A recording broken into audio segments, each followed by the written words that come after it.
Hi guys, my name is Borodante. I just really wanted to paint some faces, or to draw some faces really. Recently I somehow passively became interested in doing this from a couple of the complex angle portraits from Overpaint, but I want to draw something myself and maybe look up some Pinterest portraits, especially of women, because I tend to whenever I build a face it automatically becomes a guy's face, and I hate that. I want to figure out how to make different faces, first of all, and also female faces specifically. So yeah, that's what I'm doing. I just wanted to go ahead and try to draw 6 heads apparently. I thought I was going for 5, but let's go with 6. Right after a quick word from this channel sponsor Wingfox and their upcoming course, an in-depth tutorial in creating key art illustration for game and film. Your lecturer Eugene Lowe is a very experienced senior concept artist and art director. He worked on several film projects as well as cinematic game trailers, including a project for Square Enix, and he's gonna tell you his way on working on a key art illustration, which means a big detailed concept artwork that shows off the main idea of the whole project with the most important details about it and the overall feeling. So this is like an all-in-one presentation artwork of a future project. It takes a lot of effort and knowing what you're doing, and Eugene's approach and art style are just perfect for that. I'm really interested in the kind of tips he will share. Looking forward to see his workflow in applying textures and brushes. So if you guys are interested, the affiliate link is in the description. This course is in the fundraising stage right now, so it's only $39 to purchase for the next 6 days. After that, when the course will actually start, it will be $69, so make sure to get it right now. And I'm gonna get back to my drawing. Kind of introduced myself to the idea of an actual cheek, the cute cheeks. Because whenever I draw a basic head, it would be like this, you can see the opposite side of the corner of the jaw because the cheek would be flat. But really, especially with a younger face, it would have these cheeks. And in here we have the opposite situation, so more of a manly look, although this angle is much closer to a profile. So yeah, let me just keep on going and maybe I'll share some thoughts a bit later, because this is real time. I have no program prepared. It's been a while. I keep shooting out some kind of tutorials, but what about learning something myself, Alright, so I pretty much did one angle real quick, but I didn't want to polish it or something. I don't think I'll polish anything, at least on a drawing stage, but I didn't want to finish it before I do others. I don't want to do that thing where one face is perfectly ready and then I have to start over with another one. It's just emotionally dreadful, so I wanna keep going with other angles. So I looked up a bunch of them. This will be the side one. This is this one. I didn't even bother with it's looking the other way, so I'll just mirror it. I'm not mirroring anything, it's just in a browser.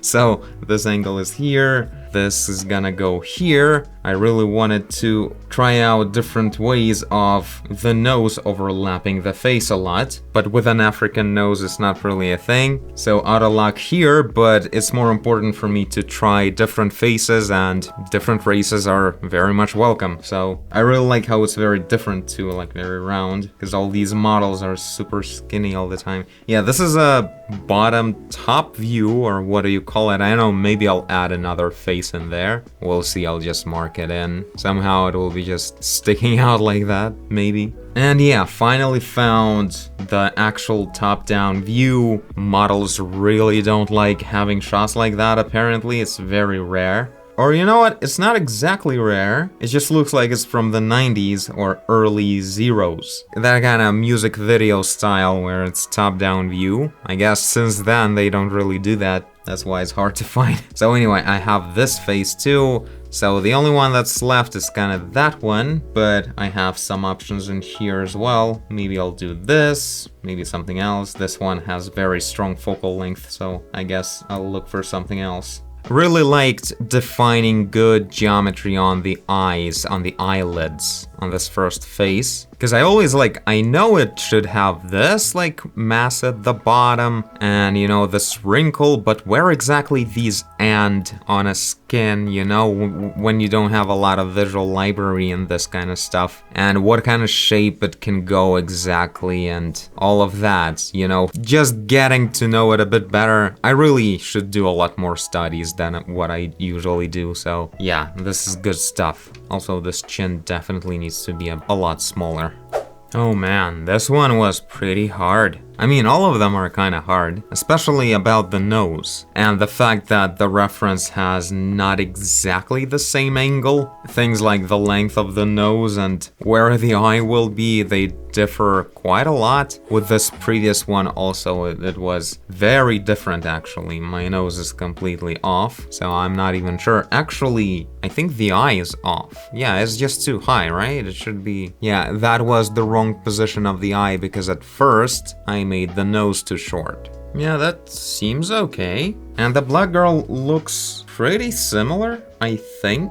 I think the mouth should be a bit shorter, kind of more narrow. I actually had the most fun investigation with the African face. It was looking very angry, frowning or something. And I thought, what was going on? And I think it was simply because I made it look upwards at first, and then it was she's looking at someone from the bottom like that, and that's angry. But when I made her look over there, that means the whole scene is that she's just looking to the side and we're just looking at her from the top, and that's a different thing. Also, these construction lines that I make, they kind of look like this angry wrinkle right here, but it wasn't a problem in here, so that was interesting. Okay, let's do this top-down angle. It's kind of a boring face, to be honest, but not a lot of options.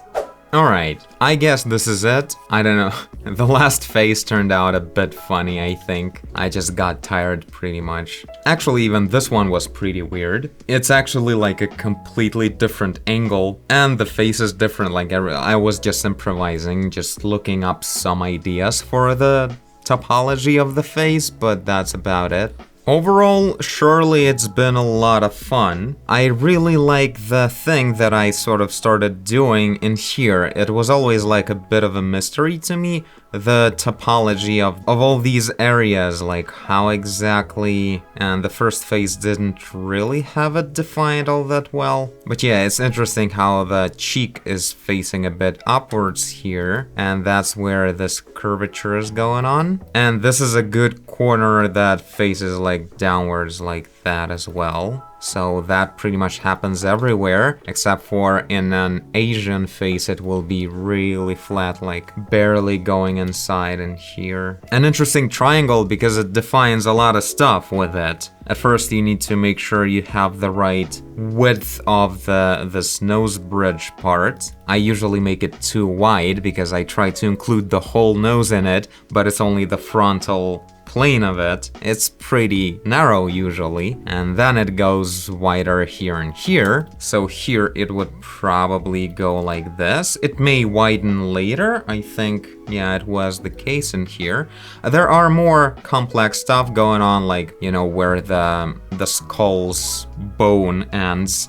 That's where usually there's a little bit of widening, and then suddenly it goes narrow again, and then the tip of the nose may get wide again like that. If you're working on a portrait of a certain specific person, this stuff may be really important. This stuff can be really important. Yeah, but after this width right here and the height and width of this shape in here as well, you then define the size of these triangles, and they define how far apart the eyes will be. So that's pretty interesting. Also, at the end, I started thinking about defining these wrinkles, this polygon, in a way that's facing a bit downwards, creating these smiling wrinkles, right? even if the person isn't smiling, it's still a little bit there. In shading, it will be incredibly subtle if the person isn't smiling, but it's still a little bit there. And it starts from this lowest section of the nose, right? So the wrinkle goes around this wing of the nose, right? So it's literally begins and ends at the bottom and the top of this wing. And then it pretty much wraps around the mouth in a way. So what I like also looking for is this sort of a diamond shape in here. Also, like, what kind of, like, is a tall or more of a wide thing kind of matters a lot. Of course, it will change a lot depending on the expression of the person, but this stuff is really something to look into. When you're looking at a face, you know, you want to look for some kind of landmarks to figure it out overall. Also, these little masses right here underneath the lip on the sides. So we have a chin in here, and these things over here, they will be very important. They're like facing over there, so they're a bit darker usually in the shading. Looking pretty cool, I like it.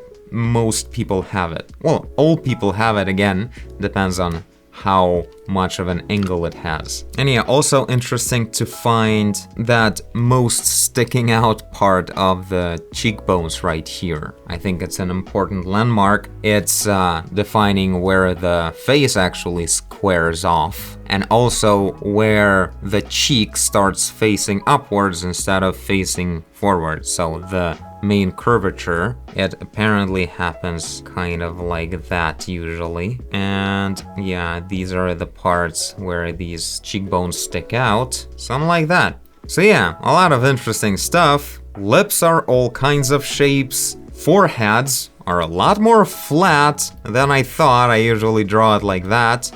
But an African forehead is actually very much like that. And I think I remember it from somewhere. It's actually true. African women specifically, I don't know. I think men would have it more flat, but women have it like very round. And I had a hard time finding this frontal plane of the forehead in here because it's like...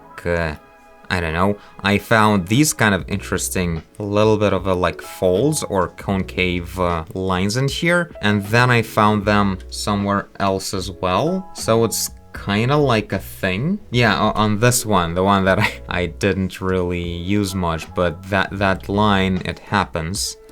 Alright, this is it. I'll probably shade these around a little bit more, but overall, this was quite fun. I hope I inspired you to draw some faces from references, and if not, just have fun watching, I guess.